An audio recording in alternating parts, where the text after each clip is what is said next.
한류와 언어 13주 2차시 영상 강의를 시작하도록 하겠습니다. 지난 차시에 이어서 13번째 PPT의 8쪽, 네, 이제 윤호진 선생이 2016년에 단행본으로 이제 간행한 책인데요. 한류 20년 대한민국 빅컨텐츠라고 해서 커뮤니케이션 북스라는 책에서 그 출판사에서 출간된 책입니다. 여기서는 보다시피 대한민국 빅컨텐츠이기 때문에 뭐 드라마, 뭐 케이팝, 뭐 웹툰 굉장히 모든 어떤 그런 문화 산업에서의 컨텐츠들을 다 망라하고 있습니다. 그 부분 중에서 영화와 관련된 것들을 좀 정리해서 여러분들한테 소개할까 해요. 보다시피 2016년에 쓴 책이기 때문에 2016년에 쓴 책이기 때문에 상대적으로 우리가 지금 앞서 봤던 것은 2002년에 엽기적인 그녀가 이제 아시아권에서 홍콩과 일본에서 크게 이제 성공한 그런 사례들을 공부를 했잖아요. 그럼 이거는 상대적으로 2000년대 중반 이후에 이제 어떤 영화들이 어떤 하나의 한류의 흐름에 편승했는지를 살펴볼 수 있을 거예요. 자, 그래서 일단 이 윤호진 선생은 크게 4편의 영화를 검토하고 있습니다. 그래서 일단 첫 번째는 올드보이고요. 두 번째는 비워, 그리고 세 번째는 도둑들, 그리고 네 번째는 설국열차입니다. 아마 이 중에 비워는 여러분 여학생들이라 안 보러 갔을 수 있겠는데 어쨌든 선생님도 다 본 영화들입니다. 올드보이는 안 봤어요. 선생님이 박찬욱 영화가 좀 이렇게 박찬욱 영화를 안 보는 분들이 있어요. 봉준호는 옥자는 넷플릭스라 못 봤는데 박찬욱 감독의 영화를 좀 꺼려하는 사람들이 있습니다. 그러니까 선생님 좀 약간 잔인하거나 쿠엔틴 타란티노 이제 그 사람이 이 박찬욱의 올드보이를 되게 칭찬했잖아요. 뭐였죠? 이제 좀 그런 점들을 별로 썩 좋아하지 않아서 올드보이는 못 봤어요. 그래서 어쨌든 2004년에 이제 이 박찬욱 감독의 올드보이가 칸 영화제의 심사위원 대상을 수상했죠. 그러니까 말하자면 이제 작품성에 대한 국제적 인정을 받은 거예요. 물론 그 전에 임권택 감독 같은 분이 작품성은 아니지만 여우주연상이나 이런 걸 받으면서 그 작품의 의미가 평가를 받기는 했어요. 그러니까 평가를 받기는 했습니다만 사실 그 이전에 임권택 감독은 이제 한국 영화를 대표하는 대가였죠. 그런데 여기서 이제 박찬욱 감독이 칸 영화제에서 이제 심사위원 대상을 수상함으로써 작품성에 대한 국제적인 인정을 받게 된 거죠. 그러니까 사실 이제 올드보이만 하더라도 흥행도 물론 당시에 어느 정도 성공은 했지만 보다시피 이제 영화를 잘 보는 사람들 입장에서도 이제 호불호가 어느 정도를 갈리는 그런 면이 있어서 뭐랄까요, 대중적인 측면보다는 이제 예술적 그런 측면, 뭐 아가씨 같은 것도 선생님 별로 안 좋아하거든요. 그러니까 이건 나의 개인 취향을 얘기해서 미안합니다. 어쨌든 그렇게 됐고 2007년에 개봉된 니워라고 하는 드래곤워의 준말이에요. 코미디언 심영래 감독의 작품입니다. 사실 이제 코미디언들이 이경규 씨도 그렇고 이렇게 감독에 대한 욕심들이 있는 것 같아요. 그러니까 근데 이제 중요한 거는 굉장히 이제 그들을 좀 폄하하는 면이 없지 않아 있죠. 그러니까 같은 어떤 그런 엔터테인먼트의 산업에 종사하고 있는 사람들이지만 희극인들에 대한 아무래도 좀 저평가 그런 것들이 아무래도 있죠. 그 웃음을 즐기면서도 그런데 어느 정도 작품성에 논란은 있었지만 사실은 이 작품은 그렇게 아무것도 아니다라고 평가할 만한 작품은 아니라고 윤호진 씨도 말하고 선생님은 이제 아들이 있으니까 여러분 또래 99년생 아들이 있거든요. 데리고 가서 봤는데 일단은 컴퓨터 그래픽이나 그런 것에 사실 헐리우드 영화에서 우리가 제일 놀라는 것은 컴퓨터 그래픽 같은 것인데 그런 부분이 놀라웠어요. 어느 정도. 지금은 여러분들이 보기에는 뭐 아무것도 아닌 것이지만 그 당시만 해도 어설픈 그런 컴퓨터 그래픽이 워낙 많았기 때문에 특히 그래서 장기간의 사전 한 6년 정도 준비를 했다고 해요. 그래서 미국 시장 진출에 도전 정신. 그래서 그 당시에 국뽕으로라도, 그때는 국뽕이란 말이 없었는데 이 영화를 봐주자 해서 국내 흥행은 성공을 했습니다.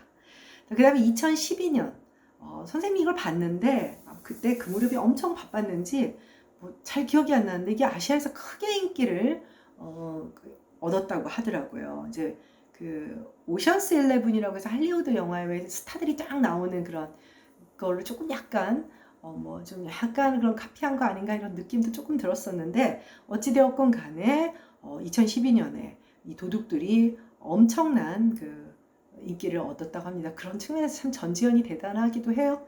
두 번 다 아시아권에서, 물론 전지현의 힘이라고는 할 수 없죠. 이 영화에는 굉장히 많은 사람들이 나오기 때문에 어찌되었건 간에 이제 한국 영화에서 특히 대중적인 측면에서, 아주 대중적인 측면에서 인기를 끌었던 영화에 모두 전지현 씨가 나오네요.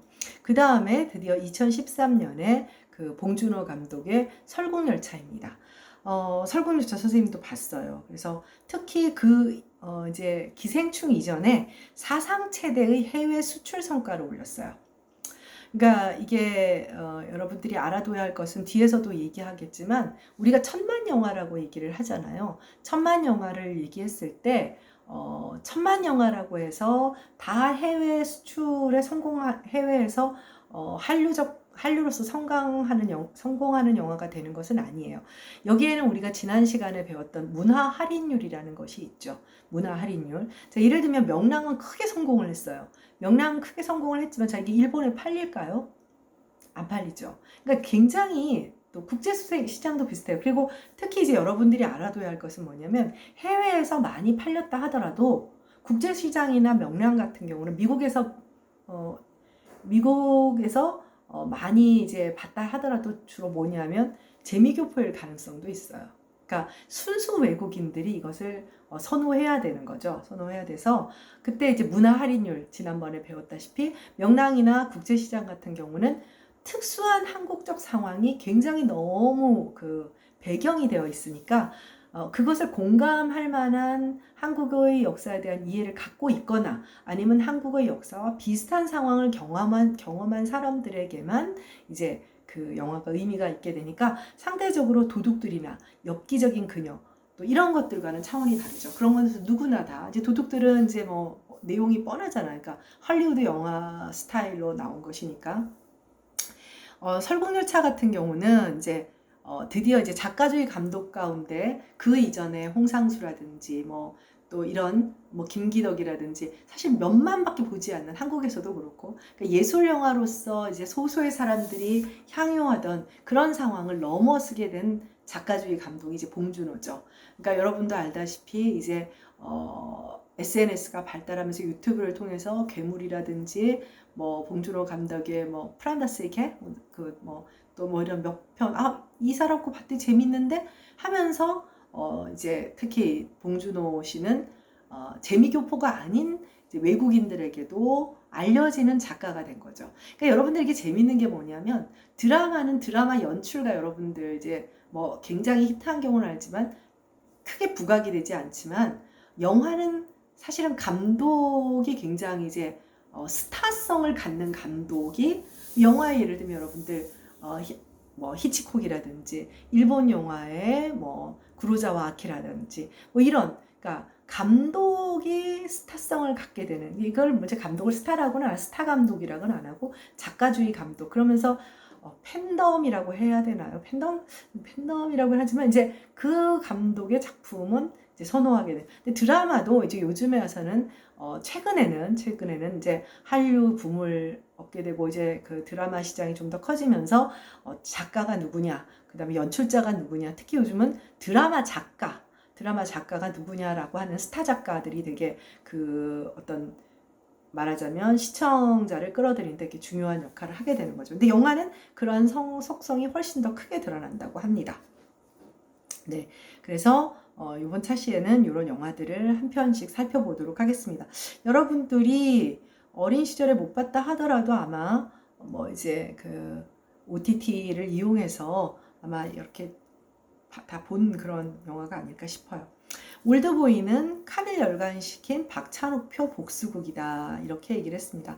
안 봤지만 하도 뭐 여기저기 나와서 기본적인 내용은 다 알고 있어요. 근데 이제 올드보이는 일본 만화를 원작으로 박찬욱 감독이 2003년에 만든 미스터리 스릴러 복수극이다. 그러니까 이게 그 엽기적인 그녀와는 좀 다른 측면에서 한국 영화에 대한 투자의 결과로 나온 것이죠. 그래서 대개 여기서 가장 그 선생님은 이 평가에 대해서 재밌었던 것이 뭐냐면 대개의 어떤 그 영화들은 기존의 복수극은 왜 나를 가두었느냐, 그리고 그 가둔 것에 대해서 가두었냐, 그리고 나를 가둔 것에 대해서 복수를 하고 또 가두었기 때문에 탈출을 하는 그런 과정들의 것인데, 이 올드보이는 왜 나를 풀어주었느냐, 네, 나를 왜 풀어준, 그러니까 가둔 원인도 있지만 그 풀어줌으로써 이제 복수를 유도하죠. 복수를 유도하죠. 유지태가 복수를 유도하잖아요.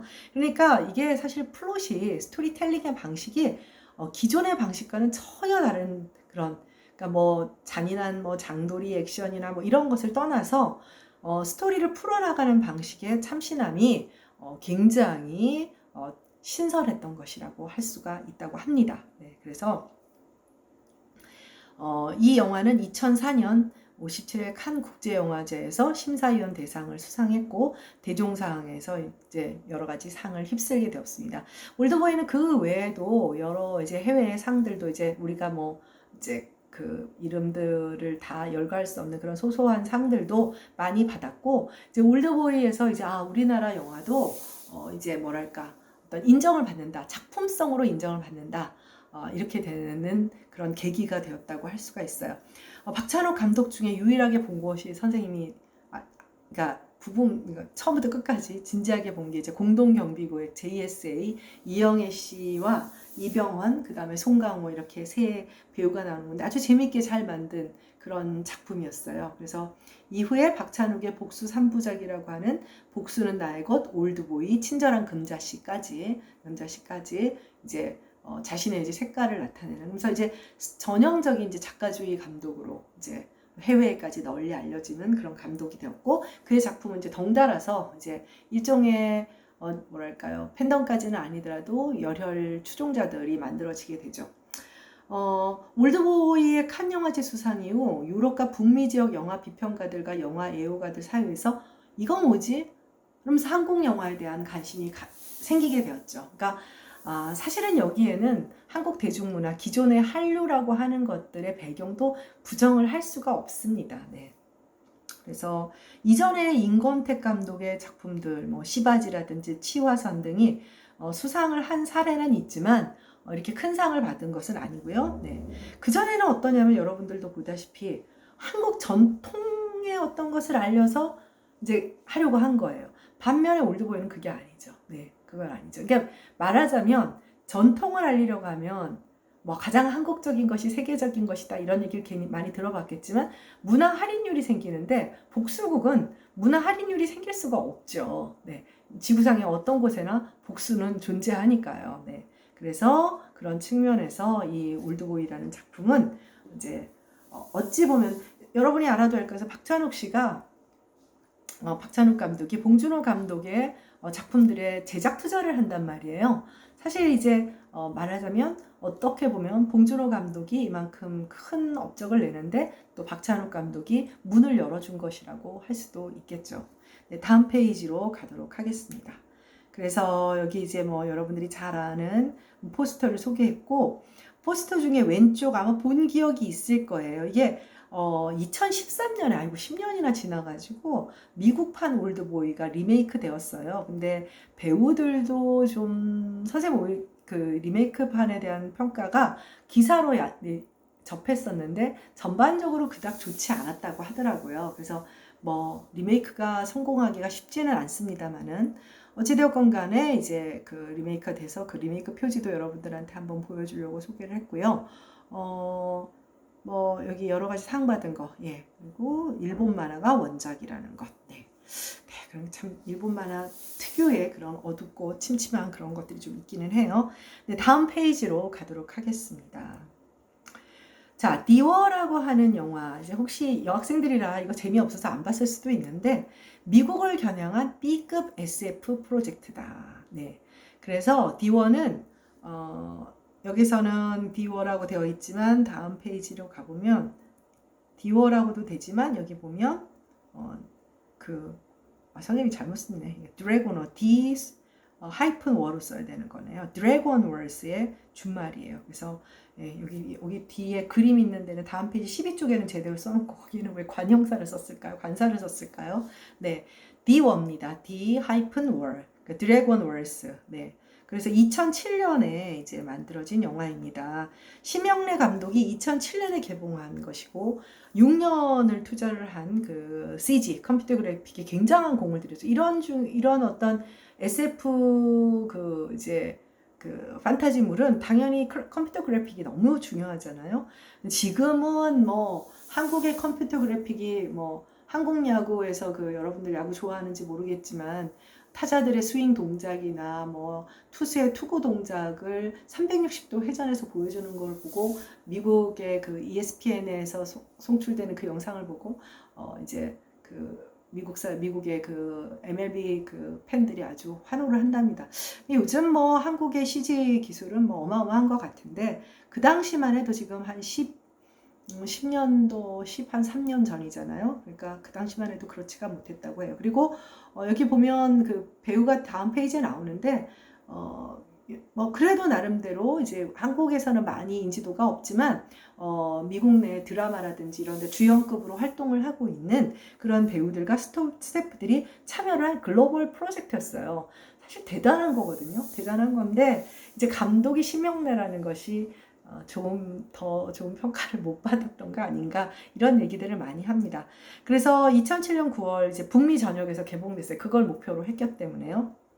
근데 대단한 게 2,000개 이상의 스크린을 확보했어요. 여기까진 대단했는데 거기서는 100억 원 정도의 수익밖에 올리지 못하는 거 말하자면 이제 손해를 본 거예요. 손해를 받고 정말 저조했어요. 그러니까 상대적으로 그 당시 할리우드 영화가 가지고 있는 역량에 비하면 13년 전에 한국 영화가 가지고 있는 상황에서는 SF 판타지물이 어려운 거죠. 근데 최근에 본 여러분들 신과학교나 이런 데서 보이는 그 CG를 보면 어마어마하지 않나요? 뭐 이거는 할리우드보다 더 잘 찍는다라는 생각이 들죠. 근데 그때는 그랬어요. 그래서 전체적으로는 2차 판권 수익과 국내 상영으로 그래도 966억의 매출 수익을 올린 것으로 집계되었는데 이후에도 그렇게 조용하지는 않았어요. 이제 이런 큰 이제 영화 작업을 하고 나면 아주 굉장히 더 큰 성공을 해야 잔치를 벌이는 건데 그렇지 못했기 때문에 심영래 씨가 사실은 뭐 사기 소송에도 걸리고 조금 좋지 않은 일에 휘말리면서 이제 그냥 유야무야 네. 그러니까 대단한 일을 했구나. 그런데 이제 어쨌든 영화계에서는 업적의 하나로 그 이전에는 그 어떤 감독들도 하지 않았던 일이기 때문에 이제 이런 관계, 이런 단계를 거쳐서 지금의 여러 가지 SF 판타지물이 나오게 되었다라고 볼 수 있다는 거죠. 디와의 명함은 분명해서 높게 인정해 주어야지만 불가능으로 여겼던 미국 시장을 타깃으로 첨단 CG를 활용한 판타지 영화를 제작한 도전 전신이고 볼만했어요. 괜찮았어요. 그런데 B급이에요. 그러니까 우리가 흔히 할리우드 영화 중에서 B급이라고 느껴지는 그런 것들 있잖아요. 그 정도예요. 그러니까 나쁜 것, 형편없는 것은 아니고 괜찮았는데 이제 할리우드에서 이제 미국에서 어마어마한 성공을 할 만한 것은 아니었다는 거죠.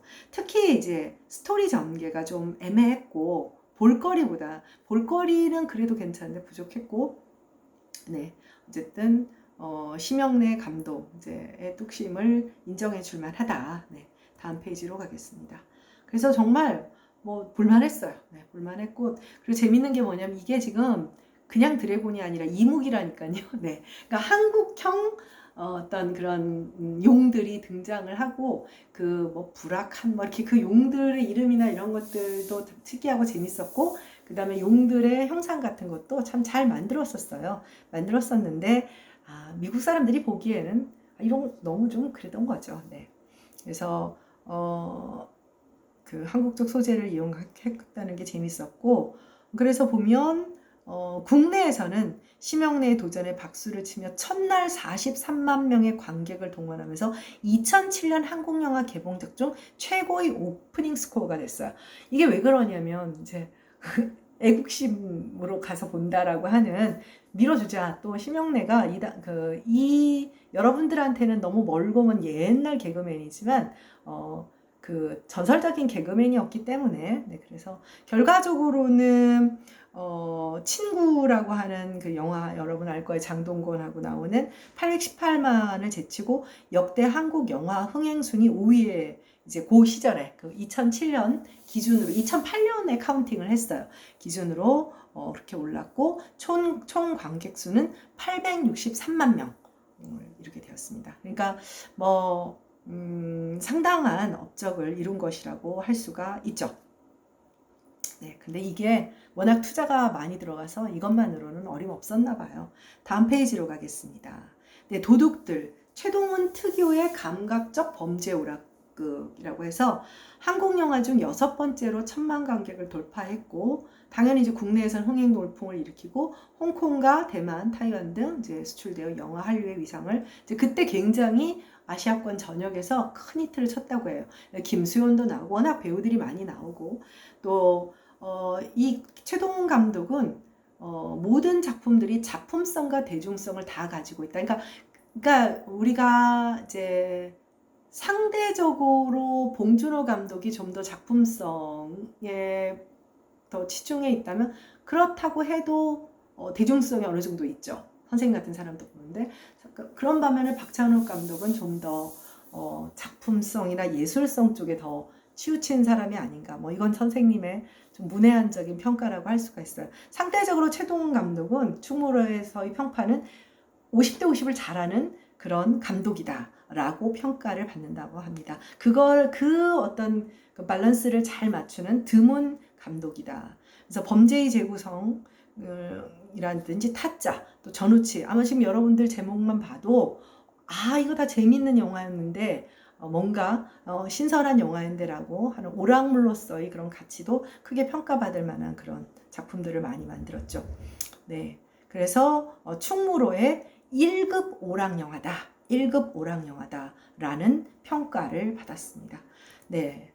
그래서 여기 보다시피 당장 이제 옆에 The Thieves라고 해가지고 이제 영화판 포스터가 보이잖아요. 그래서 이제 여기 보면 장장한 배우들이 김윤석, 김혜수, 이정재, 전지현, 김혜숙, 오달수, 김수현, 또 중국 배우 임다라까지. 그러니까 아주 글로벌하게 또 아주 배우들도 많이 등장해서 그래서 이제 이 2012년 당시에 사상 최고의 오프닝 스코어 신기록으로 시작을 하고 22일 만에 누적 관객을 1000만 명을 돌파를 해버렸어요. 그리고 괴물에 이어서 이제 봉준호 감독의 괴물이 먼저 개봉됐으니까 괴물의 CG보다는 사실은 디와의 CG가 더 나아요. 괴물의 CG는 근데 그 괴물의 CG가 우리가 용납되는 것은 뭐냐면 그 안에 들어있는 스토리텔링이죠. 스토리텔링이 워낙 강력하니까 괴물의 CG가 조금 용서가 됐던 것이죠. 그때 봤을 때도 약간 CG가 부족하다라는 게 전반적인 평가였거든요. 네, 두 번째로 빠른 속도로 1000만 관객을 이제 해서 이제 아시아의 전역에 이제 퍼지게 되었습니다. 네, 다음 페이지로 가도록 하겠습니다. 네, 설국열차, 네, 봉준호의 글로벌 프로젝트입니다.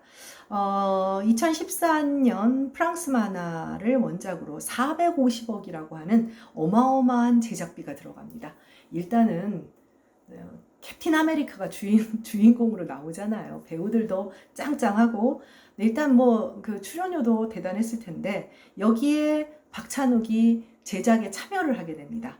참여를 하고 이때 전 세계 167개국 국가에서 개봉되고 총 2천만 달러의 수출을 기록해서 2013년과 2014년 한국 영화 수출액 증가에 결정적 기여를 한. 그러니까 이미 이때 봉준호 감독은 상당 수준의 해외 팬들을 확보한 것으로 보고 있어요. 그래서 뭐 봉준호 감독 얘기는 뭐 기생충하면서 우리 여러분들이 신문에서도 너무 많이 접했고 하겠지만 뭐 만화적 상상력 기본적으로 본인이 만들어내는 스토리를 만화로 만드는 사람이니까 비현실적 풍경, 봉테일이라 불리는 세심한 디테일 묘사, 이질적 요소들의 충돌인 삑사리의 미학 네, 참 국문과 교수로서는 싫은 그런 표현입니다. 가족 예외와 계급 구조 간의 갈등, 네, 뭐 이런 거죠. 그리고 본인이 이제 미래소년 코난을 보며 연출의 개념을 익히고 영화 아카데미 출신이고요. 네. 그래서 특히 이제 뛰어난 작가주의 감독이다. 네. 그래서 뭐 국내뿐 아니라 할리우드를 비롯한 옥자 같은 경우도 할리우드 이제 봉준호 감독은 이제 해외 투자자들이 봉준호 감독을 찾는 거예요. 영국에서 드라마도 만들고, 네. 영화 한류의 사실은 대표적 인물이 되어버렸죠. 네. 다음 페이지로 가겠습니다. 그래서 이분이 이제 만들었던 설국열차 선생님도 재밌게 봤어요. 그래서 옆에 스노우피어서라고 해서 이제 그 영업한 포스터도 같이 소개를 했습니다. 뭐 출연은 크리스 에반스, 캡틴 아메리카네요, 송강호, 에디 앨리스, 뭐 짱짱한 배우들이 틸다 스윈튼 뭐 이렇게 나오죠. 프랑스 영화를 배경으로 해서 일단 프랑스에서도 이제 프랑스에서 이게 개봉이 될 수밖에 없죠. 프랑스 아주 인기가 많았던 프랑스 만화였기 때문에 그러다 보니까 프랑스에서 개봉이 되니까 이게 유럽에서 상대적으로 봉준호가 알려지게 되고 그러니까 이 영화 자체가 큰 영화제에서 상을 받건 안 받았건 그런 게 큰 역할을 했던 것 같아요. 그래서 전 세계 160개, 아까 167개국이라고 했죠. 제33회 한국영화평론가협회상, 최우수 작품상, 대종상, 또 이런 상들을 수상을 하게 되었어요. 선생님도 아주 재밌게 보았다고 생각이 듭니다. 네, 다음 페이지.